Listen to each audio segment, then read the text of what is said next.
Rico 11 é o novo ETF da Buena Vista que promete aqui replicar a carteira dos bilionários e os investimentos dos ricos. E aí, será que você tem que investir como eles? Lembrando que esse vídeo aqui não é uma recomendação de investimentos. É um ETF bem diferenciado aqui, uma proposta muito diferente do comum.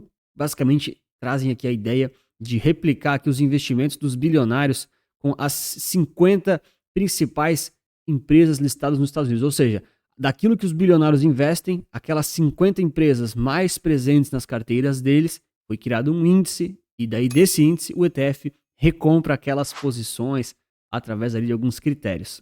A ideia aqui, através de R$ 30, é justamente facilitar o investimento a essas grandes empresas, através aí, teoricamente, das carteiras dos bilionários, para você se expor ao mercado americano daquilo que outras pessoas também compram. No caso, algumas pessoas aí com bastante dinheiro e muitas vezes com mais informação do que a gente, pessoa física, às vezes longe, distante e assim por diante. Então a grande ideia é pegar aqui as 50 principais empresas listadas lá dos Estados Unidos, que são detidas aqui pelos bilionários norte-americanos, e as empresas possuem um limite de participação de 8% e mínimo 0,3%. Então aqui é um critério interessante para não gerar muita concentração, né? Em algum momento pode ser que esteja muito concentrado alguma empresa ou algum setor, e isso ajuda a dar uma segurada para não ter uma exposição muito grande a uma única empresa pela posição dos bilionários lá. O índice vai passar aqui por um rebalanceamento trimestral para seguir aqui essa carteira atualizada dos bilionários norte-americanos. Então aqui no material publicitário eles trazem algumas questões a serem observadas pelos investidores, ressaltando aqui que os bilionários muitas vezes têm mais visão em informação, antecipam efetivamente tendências, crescimentos de empresas, novos mercados, novas tendências. Isso tudo pode ser, de certa forma, capturado através dos investimentos, essas novas oportunidades aqui que eles estão ressaltando. Aqui eles detalham um pouquinho como é que o índice funciona. Então, praticamente, são 3 grandes passos. Basicamente, tem que ser uma empresa aqui nos Estados Unidos, tem que ser investida aqui por bilionários americanos com alta pontuação de confiança e tem que ter um mínimo de negociações aqui para garantir uma certa liquidez. Depois dessa listagem é feito um ponderamento, ou seja, tem um ajuste ali de cada uma daquelas empresas, daquelas ações em relação ao market cap e em relação ao número de bilionários que estão comprando aquela ação. Então tem um ajuste, uma ponderação e é feita essa listagem. Dessa listagem, as 50 ações com o maior índice, vamos dizer assim, né, com o maior critério ali, com maior aderência ao critério, acabam sendo selecionados. E eles ressaltam aqui que não existe alguma subjetividade em relação a setores, negócios, mercados. É realmente a questão aqui da compra e da exposição dos bilionários, daqueles investidores. Eles reforçam que colocam uma limitação de 8% do índice, ou então, no mínimo, 0,3%, para não ter muita concentração. Isso aqui é bem importante, tá? A gente poderia até discutir se 8% é muito ou se é pouco, mas a questão é que precisa ter um critério, tá? É muito complicado você não deixar esses critérios, porque eventualmente os índices eles podem ter grandes concentrações, principalmente nesses ETFs mais temáticos. Eu vou ressaltar depois alguns pontos de atenção aqui, você tem que tomar um certo cuidado, mas ainda assim essa ponderação ajuda a não gerar concentração excessiva aí, que é um risco. E por fim tem o rebalanceamento a cada trimestre aí, então 4 vezes no ano, tem aquele reajuste do índice, aquela nova, eles refazem, vamos dizer assim, essa listagem das 50 ações, e aí o ETF vai se rebalanceando.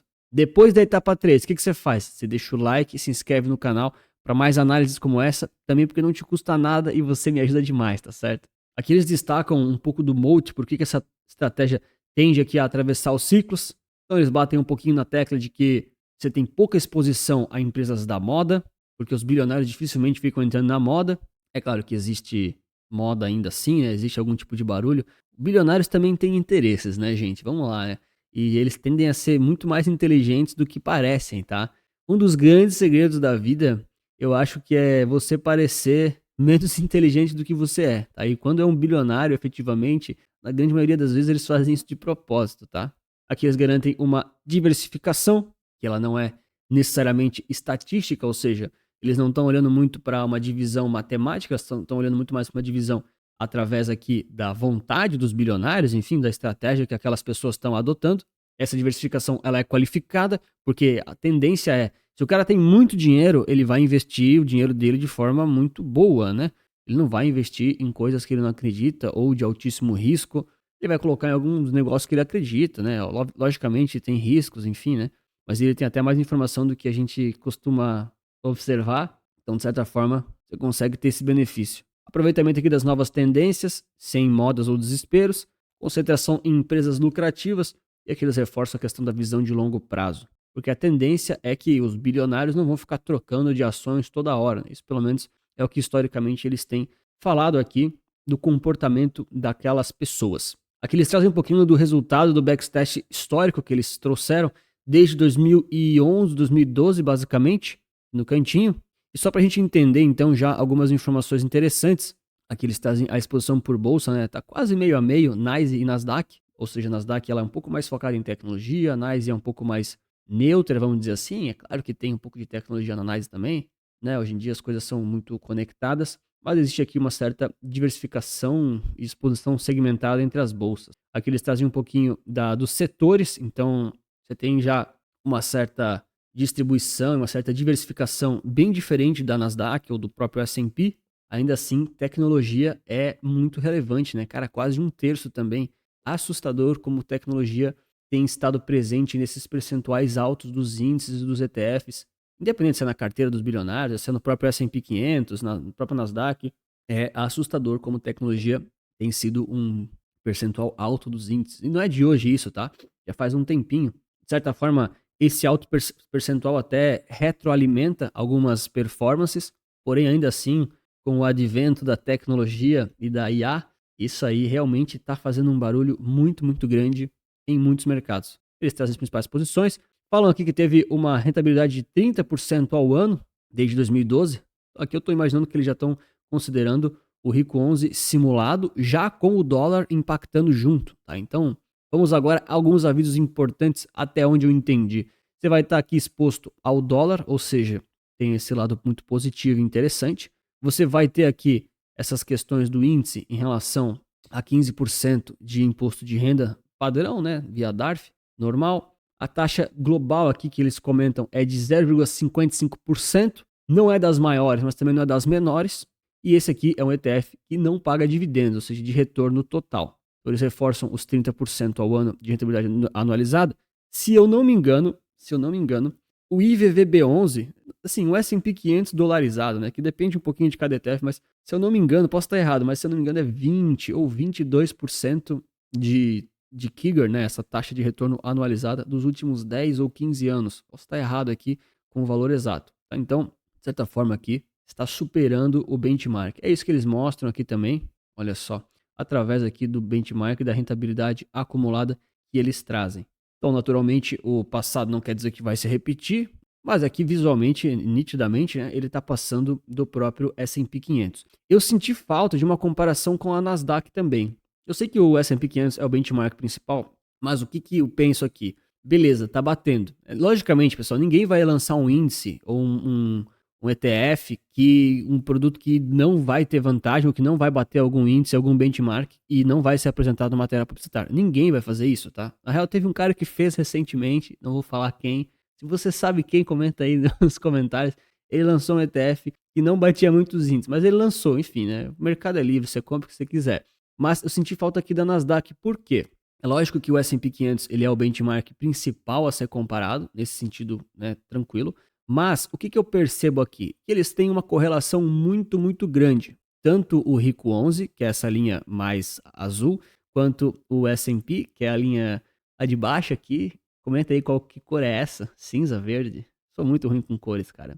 E eles têm uma grande correlação, tá? E a Nasdaq também tem. Então, provavelmente, a Nasdaq deve estar aqui no meio, tá? Em algum lugar assim, aqui no meio, também com uma grande correlação, tá certo? Mas eu gostaria muito de ver, porque é importante a gente ver, tá? Pontos de atenção. Cara, você tem uma correlação nítida, muito óbvia com o S&P 500 e com certeza com a Nasdaq também. Por tabela de cabeça, certeza que tem correlação com a Nasdaq também, tá? Até porque muitas das empresas estão nos índices, naturalmente. Então, o que acontece? Primeiro, esse aqui é um ETF que está demonstrando aqui historicamente, e provavelmente vai continuar sendo assim, um ETF de maior beta em relação ao índice e ao benchmark, que é o S&P 500, e também com a Nasdaq, tá? Ou seja, se você está comprando o Rico 11, o primeiro cuidado que você tem que tomar é a tendência é ele ser mais volátil do que o S&P 500, do tipo muito mais volátil, porque a Nasdaq é mais volátil. Então o Rico 11 tende a ser até mais volátil ainda. Não consigo gerar um backtest com precisão aqui para simular para vocês nesse momento, quem sabe no futuro. Então esse é um dos primeiros cuidados que você tem que ter. Você vai estar correlacionado, talvez até sobrepondo algumas ações, se você já tem algum desses investimentos, e você vai estar exposto aí a maior volatilidade. Ah, Antônio, mas isso quer dizer que é ruim ou que é bom? Não, é só um fato, não quer dizer que é bom nem ruim. O que algumas pessoas fazem é, elas preferem comprar ETFs mais voláteis e colocar um percentual menor na carteira do que colocar o neutro. Mas isso tem outras implicações que eu vou falar até o final do vídeo. Outro cuidado a ser tomado é em relação à composição do índice e das ações efetivamente que estão ali dentro. Então a gente já entendeu que existe um certo filtro e uma certa segurança, vamos dizer assim, do tipo de empresa que entra ali. Então dificilmente vai entrar uma empresa ruim, tá certo? Tem ali alguns filtros. Pô, geralmente, né, difícil entrar uma empresa ruim mesmo, mas você não controla isso. Então tem que ter uma certa atenção. Porém, efetivamente os critérios de escolha são baseados nas pessoas, os bilionários que estão comprando ou vendendo, enfim, a decisão é deles. Aqui vai um feedback para a Buena Vista. Não achei em nenhum lugar do site, nem no material publicitário, a composição atual. Tive que achar na página do concorrente da Nord, vou deixar aqui o crédito para eles. Eles puxaram da Bloomberg e colocaram aqui pelo menos a possível composição atual, tá certo? Então aqui a gente tem o ticker, né, a empresa e o peso. Pode ver aí Nvidia, Broadcom, Amazon, Microsoft, Alphabet, Walmart, Meta, todos aqui acima de 7%, né? Até Tesla, né, acima de 7%, 7, 7,5, 8, quase 9 a Nvidia. Então aqui a gente está vendo aquela ponderação do peso, né, para não ter mais de 8%. Naturalmente, quando vão passando dias, ele vai se alterando, tá? E aí depois a gente tem mais algumas das empresas, só para sua referência. Eu me perguntei muito, né, quais são as empresas que estão lá dentro. Não quero ver só as principais, quero ver todas. Aí tem aqui, ó, Berkshire, Netflix, Blackstone e assim por diante, tá? Ó, vou tirar aqui o zoom para você dar uma olhada. Se quiser dar pause também, beleza? Palantir aqui com 1,3%. E aí, chegando aqui na finaleira, então as principais não estão nem a 50%, mas aqui próximo do 0,3%, que é aquele limite inferior de peso, tá certo? Lembrando que essa aqui não é uma informação totalmente oficial, o ideal era ter isso no site. E aqui fica aquela atenção, né? Se você está comprando esse ETF que tem essas empresas, você pode estar sobrepondo algum outro ETF ou alguma outra exposição que você talvez já tenha. Então você tem que refletir. Ô Anthony, eu ainda não tenho nada do mercado americano, do mercado do exterior. Ok, isso é um cenário. Será que eu vou comprar esse ou outro? Aí tem um monte de coisas que tem que se perguntar, mas efetivamente se você vai comprar mais de um, uma das maiores atenções que você tem que ter é a sobreposição. Porque, novamente, se você está comprando tanto o S&P, quanto o Rico 11, quanto Nasdaq, quanto VT, tudo junto, Tech 11, vários ETFs, não é que os ETFs são ruins, mas eles estão muito correlacionados. Então, você tem que tomar um certo cuidado para quando as coisas caírem, senão a sua carteira vai cair toda junto. Ah, Antônio, mas se o mercado subir, eu vou ganhar muito dinheiro. Sim, pessoal, mas a gente tem que olhar para os riscos também. Não adianta olhar só para a animação, na construção da sua carteira, porque momentos de baixa acontecem no mercado de renda variável. Isso é óbvio. Se você é um investidor de renda variável e acha que o mercado só sobe, por favor, não invista no mercado de renda variável. Ele vai cair em algum momento e a sua carteira pode sangrar muito se você estiver exposto a muitos ativos de forma correlacionada. É isso que eu explico no detalhe lá no Capital Certo, que é o nosso manual prático de ETFs e investimentos, com mais de 8 horas de treinamento, justamente para falar sobre esses pontos. Como analisar um ETF, saber se ele é bom ou ruim, entender a fundo a cesta que ele te oferece.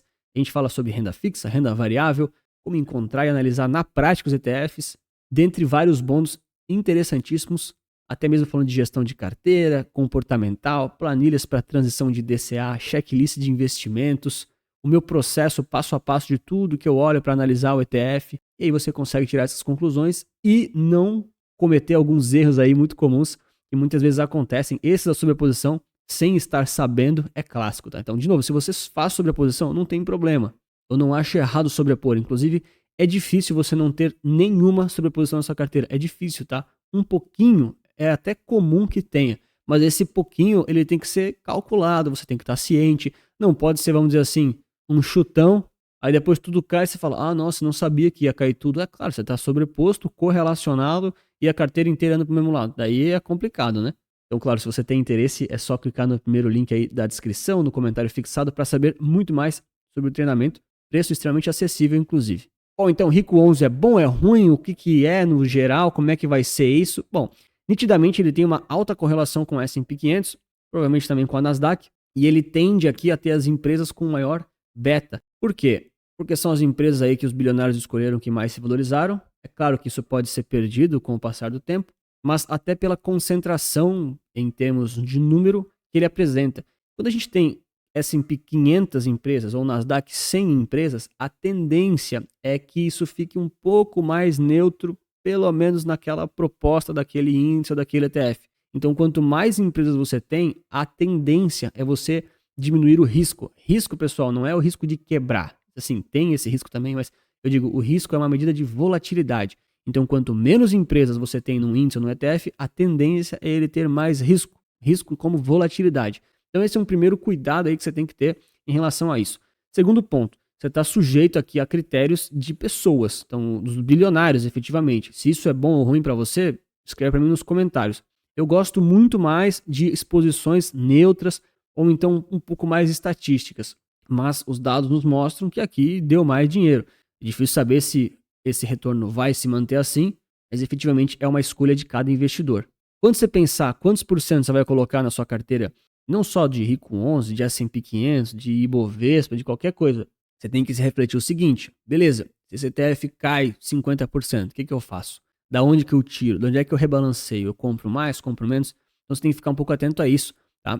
E esse é um ETF que, pela natureza da volatilidade e do risco em questões de crise, ele tende a ser mais volátil do que o S&P 500, tá? A gente pode ver aqui, ó, um olhar de conta de padeiro, beleza? Se o índice estava aqui com 4 mil pontos e caiu para 3 mil, até menos de 3 mil, né? Então a tendência, olha só, é que ele caiu mais do que o mesmo percentual do S&P, né? Porque você pega, estava em menos de 2 mil, caiu para 1.500 nessa escala de pontos, né? Que eles colocaram aqui. Então aqui no caso ele reduziu menos de 500, aqui em cima ele reduziu mais de 1.000. Então aqui ele reduziu mais de 25% e aqui ele caiu menos de 25%. Então você vai estar tendo um drawdown um pouquinho maior em momentos de crise. Ah, Anthony, mas recuperou mais também. Sim, nesse momento sim, até pela natureza da sobreposição e da volatilidade das empresas.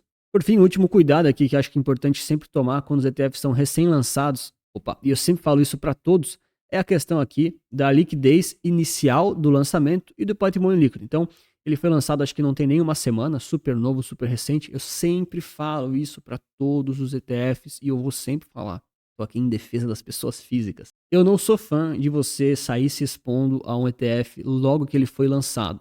Por quê? Porque às vezes tem algum probleminha ou outro de liquidez, o book está um pouco mais vazio. Eu deixei o Rico 11 aqui no 1 minuto, tá? Aparentemente aqui o book não está tão vazio. A gente teria que olhar o próprio book de ofertas, mas eu estou gravando isso aqui domingo, então não tem mercado aberto. Mas efetivamente aqui você tem que olhar a liquidez do curtíssimo prazo, se não está muito vazio, senão você não vai arrastar o book, se o patrimônio líquido vai ser suficiente para ele se manter vivo aí mais tempo. Então eu sempre alerto para esse cuidado, porque você não tem pressa e urgência para investir, tá? Quem tem pressa, urgência é SAMU, bombeiro e polícia. São nossos serviços de urgência e emergência. Você, como investidor, tem que ter calma, serenidade, estratégia. E se decidir efetivamente comprar qualquer coisa, seja Rico 11, seja outro ETF, seja Tesouro Direto, que seja, faz isso com calma, com serenidade, faz o DCA, faz uma transição calculada para não ter aí alguma enrolação, alguma exposição que não é interessante para você. Então comenta para mim o que você achou de Rico 11, se ele é core ou é satélite aí na sua carteira, se achou prático ou não. E claro, se você ainda não investe em ETFs e quer imaginar como começar a investir para entender esse passo a passo, eu vou te recomendar nesse vídeo aqui. Grande abraço, muito obrigado pelo seu like e inscrição e lembre-se que investir certo resulta capital.